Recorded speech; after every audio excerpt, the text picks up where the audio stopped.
জামাত ইসলাম তাকে কিন্তু একটা এক্সট্রা প্রায়োরিটি দিচ্ছে এই ইউনুস, এবং তিনি কিনা এই জামাতকে প্রায়োরিটি দিয়ে তিনি পাকিস্তানের সঙ্গে হাত মিলিয়ে একটা পাকিস্তান মডেলে বাংলাদেশকে চালাতে চাইছে।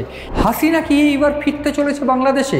ইউনুস তুমি সাবধান হও, ভারতের ইনভলভমেন্টে শেখ হাসিনা কিন্তু ফের ক্ষমতায় বসতে পারে। ইউনুসের যে গদি সেটা কিন্তু আর বেশি দিন নেই। ভারত কিন্তু ওয়াকারুজ্জামানকে সঙ্গে নিয়ে একটা ভয়ানক অভ্যুত্থানের সৃষ্টি করার চেষ্টা করবে, এবং সেই ক্ষেত্রে হাসিনাই কিন্তু ফের গণতন্ত্র প্রতিষ্ঠা করবে বাংলাদেশে।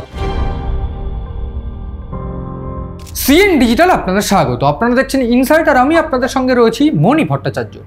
বাংলাদেশ এবং এই বাংলাদেশের অভ্যন্তরীণ যে রাজনীতি, সেই রাজনীতির পাশাপাশি এই মুহূর্তে যে বিষয়টা পরিষ্কার যে কিভাবে বাংলাদেশ ভারত বিদ্বেষী হয়ে উঠছে। ঠিক এই ভারত বিদ্বেষী হওয়ার পিছনের যে গল্পটা, সেটা কিন্তু আমি বারবার করে বলার চেষ্টা করেছিলাম, বা বহু অনুষ্ঠানে আমি এই বিষয়টা বলার চেষ্টা করেছি যে এক্স্যাক্টলি পাকিস্তানের ইনভলভমেন্ট কিভাবে ঢুকে পড়ছে। সাম্প্রতিককালে সাহির শামসুদ মির্জা, যে কিনা লেফটেন্যান্ট জেনারেল এবং একেবারে গুরুত্বপূর্ণ সিডিএসের চেয়ারম্যান, সেই সিডিএসের চেয়ারম্যান বা বলা ভালো এই সাহির শামসুদ মির্জা, তিনি এসেছিলেন বাংলাদেশে, এবং 8 জন সদস্যের এই যে টিমটা এসেছিল তাদের সঙ্গে বাংলাদেশের নৌবাহিনী, সেনাবাহিনী বা বাংলাদেশের একেবারে অন্তর্বর্তী উপদেষ্টাদের সঙ্গেও বৈঠক হয়। সেই বৈঠকের পর ইতিমধ্যে আমি বারবার করে বলেছি যে বাংলাদেশে আইএসআই এর একটা শাখা খুলতে চলেছে, এবং সেটা ঢাকায়।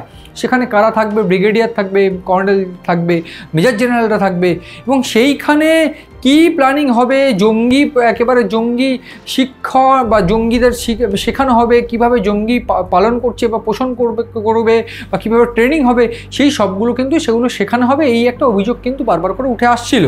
ঠিক এরই মধ্যে বাংলাদেশের যে রাজনৈতিক বা একেবারে বলা ভালো যে পলিটিক্যাল যে প্লট, সেই প্লটটা কিন্তু দুটো ভাগে আস্তে আস্তে ভাগ হয়ে গিয়েছে। সেটা কীরকম হবে? একদিকে ইউনুস কিন্তু বুঝতে পারলো, ইউনুস এবং ওয়াকারুজ্জামান, এবং ইউনুস কিন্তু বুঝতে পারছে নিজের গদি ধরে রাখতে গেলে তাকে কিন্তু জামাতকে ফ্রন্টে এনে খেলাতে হবে। তিনি আস্তে আস্তে দেখতে পেয়েছি আমরা ভোট পিছানোর পক্ষে, এবং এই ভোটটাকে পিছানোর পক্ষে তিনি এই কারণে যে কোনোভাবে যদি নির্বাচন না হয় সেক্ষেত্রে তিনি ক্ষমতায় থাকবে এবং বাংলাদেশ জুড়ে রাজ করবে জামাত এবং জঙ্গিবাদ।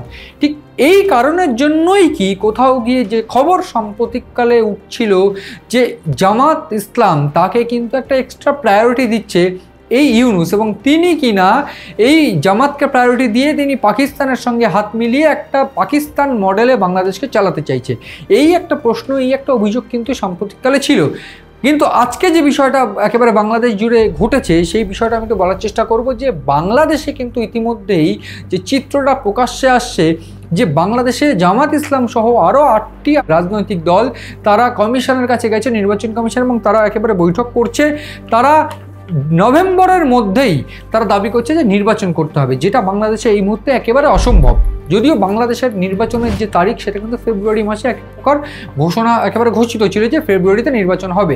ঠিক তারই মধ্যে এইবার জামাত ইসলাম সহ 8টি রাজনৈতিক দল বা 8টি একেবারে মুসলিম বেস দল, যেগুলো মুসলিম সাংগঠনিক দল, আমি নাম করতে চাইব জামাত ইসলাম, ইসলামী আন্দোলন বাংলাদেশ, খেলাফত মজলিস, বাংলাদেশ খেলাফত মজলিস, বাংলাদেশ নিজামে ইসলাম পার্টি, বাংলাদেশের খেলাফত আন্দোলন, জাতীয় গণতান্ত্রিক পার্টি জাকপা এবং বাংলাদেশ ডেভেলপমেন্ট পার্টি। এই অধিকাংশ দলগুলোই কিন্তু মূলত একেবারে মুসলিম সাংগঠনিক দল বা মুসলিম দলগুলো, এবং এই যে মোহামেডান বা মুসলিম যে দলগুলো, সেই দলগুলো কিন্তু ঘুরপথে কোথাও গিয়ে ইউনুসকে সমর্থন করছে, এবং অভিযোগ বারবার করে উঠছিল যে এই পাকিস্তান মডেলে যে বাংলাদেশ চলবে সেখানে বিভিন্ন ক্ষেত্রে সেনাদেরকে সরিয়ে দেওয়া হবে, ইউনুসপন্থী বা পাকিস্তানপন্থী সেনাদের রেখে দেওয়া হবে।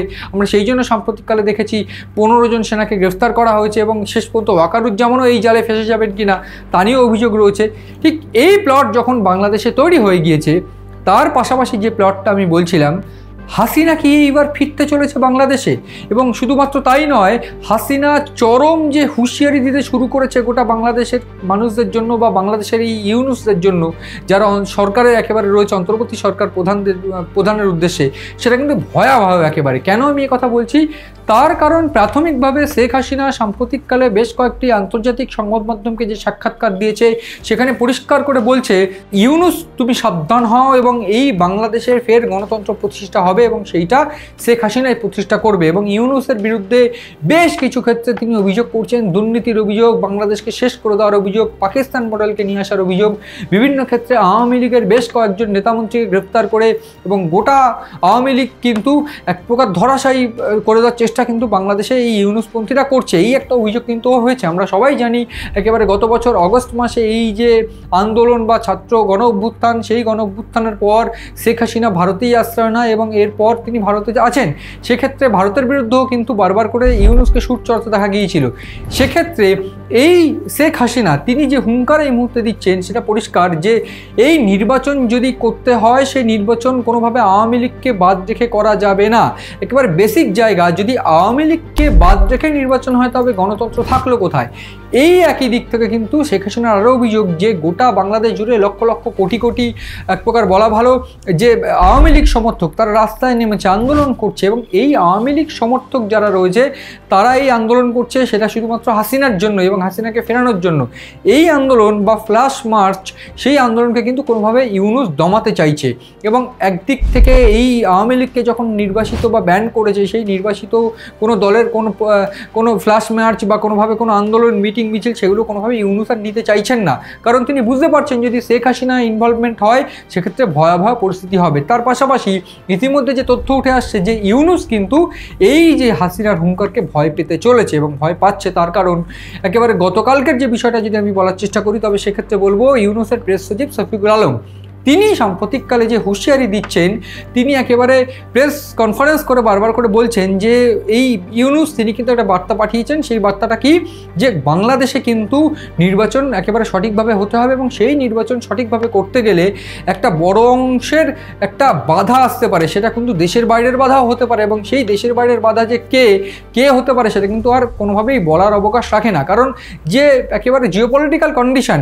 আমি একটু মনে করে দেওয়ার চেষ্টা করব যে ওয়াকারুজ্জামানের সঙ্গে ইউনূস সিন্ডিকেটের যে সংঘাত, সেই সংঘাতের পর ভারতীয় বেশ কয়েকজন সেনা ইন্টেলিজেন্স তারা আসে ঢাকাতে, তারপর হাঁটু কাঁপতে শুরু করে বাংলাদেশের এই অন্তর্বর্তী সরকার প্রধানের। তারপর এই বাংলাদেশের অন্তর্বর্তী সরকার প্রধান তিনি কি করে, তিনি কিন্তু তিনি বেসিক্যালি পাকিস্তানের একটা সঙ্গ নেওয়ার চেষ্টা করে। অন্যদিক থেকে এই ওয়াকারুজ্জামান তিনি কিন্তু ভারতের একটা সামরিক সাহায্য নেওয়ার চেষ্টা করে। সেক্ষেত্রে ইউনূস বুঝতে পারছে যদি সেই আকার ধারণ হয় তাহলে সেক্ষেত্রে ভারত কিন্তু এই ইনভলভমেন্ট করবে এবং ভারতের ইনভলভমেন্টে শেখ হাসিনা কিন্তু ফের ক্ষমতায় বসতে পারে। কারণ ভারত যদি এখানে ইনভলভমেন্ট না হতো শেখ হাসিনার ডিরেক্ট এত বড় হুঁশিয়ারি বা এত বড় ক্ষমতা হতো না যে ডিরেক্ট এই বাংলাদেশের এই অন্তর্বর্তী সরকারের বিরুদ্ধে বা এইরকম একটা ধরাশায়ী হয়েও তিনি হুঁশিয়ারি দিচ্ছেন বা তিনি হুঙ্কার দিচ্ছেন। এবং সেটা যদি হয় সেক্ষেত্রে এটা পরিষ্কার যে ইউনূসের যে গদি সেটা কিন্তু আর বেশি দিন নেই এবং সেখানে ভারত ইনভলভমেন্ট দেখাতে পারে, যে ভয়টা ইতিমধ্যে ইউনূস পাচ্ছে এবং যে হুঁশিয়ারি ইউনূস দিচ্ছে সেইটা যদি হয় সেক্ষেত্রে ভারত কিন্তু ওয়াকারুজ্জামানকে সঙ্গে নিয়ে একটা ভয়ানক অভ্যুত্থানের সৃষ্টি করার চেষ্টা করবে এবং সেই ক্ষেত্রে হাসিনাই কিন্তু ফের গণতন্ত্র প্রতিষ্ঠা করবে বাংলাদেশে। সেই বিষয়টা কিন্তু অত্যন্ত উল্লেখযোগ্য এবং এই যে জিও পলিটিক্যাল কন্ডিশন এবং এন্টায়ার বাংলাদেশের যে পলিটিক্যাল কন্ডিশন বা পলিটিক্যাল প্লট সেইটাই কিন্তু ইশারা করছে। এবং এই যে বাংলাদেশের শান্তি বা বাংলাদেশের শান্তিপূর্ণ নির্বাচন এবং অন্য দিক থেকে যদি দেখা যায় সেক্ষেত্রে এই পাকিস্তানের ইনভলভমেন্ট বা জামাত ইসলামের ইনভলভমেন্ট তার পরিণতি কি হয়, গোটা বাংলাদেশ কোন জায়গায় গিয়ে দাঁড়ায়, সেদিকে নজর রয়েছে আমাদের। নজর রাখুন আপনারাও সিএন ডিজিটালের পাতায়।